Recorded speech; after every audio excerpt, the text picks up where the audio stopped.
Welcome to Matters Financial and Geopolitical from a Frontier. I hope you had a great week. Looking forward to the weekend. I certainly am. Moving to Kenya, I like this from Alan Dennis of the World Bank. Kenya is like a Ferrari that's going at 60 kilometers an hour, but is capable of doing 150 kilometers an hour. That's a fact. Daily Nation is saying that the Treasury hid a deficit in false figures. Budget Office, which is funded by the taxpayer, says the Treasury is masking the true deficit by using a set of numbers that ignores adjustments. They're saying the amount is 78 billion out of whack. The rate of growth in house prices went down by 2.78% in the first quarter of 2019. I think the fall has been sharper than that.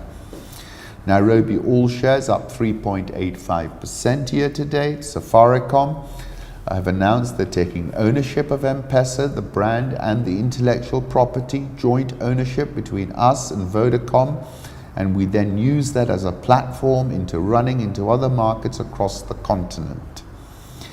Safaricom revenue from Mpesa stood at $741 million.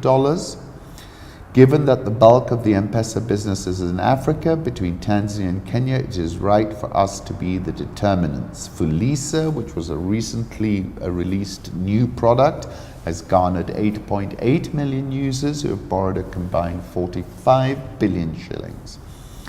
We are watching Ethiopia closely because we see the liberalization of the markets, both the mobile payments market, the telecoms market and the banking sector.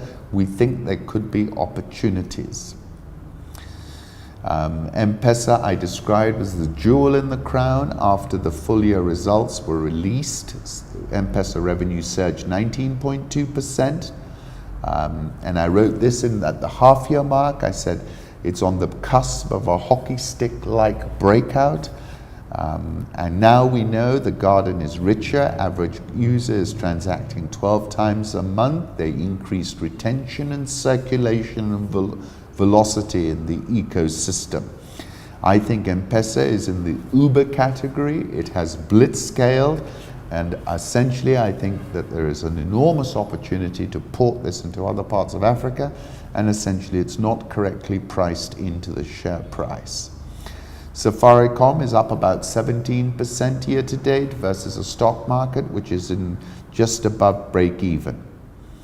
Satish said Mpesa now accounts for 31.2% of service revenue. This represents an increase of nearly 8 points from just 3 years ago.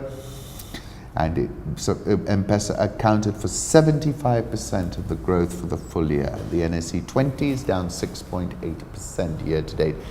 Thank you for stopping by. Wishing you a great weekend. And if you fancy tuning in to us again, come and watch Metropole TV, which is every evening at 8 p.m. to 9 p.m. Thank you.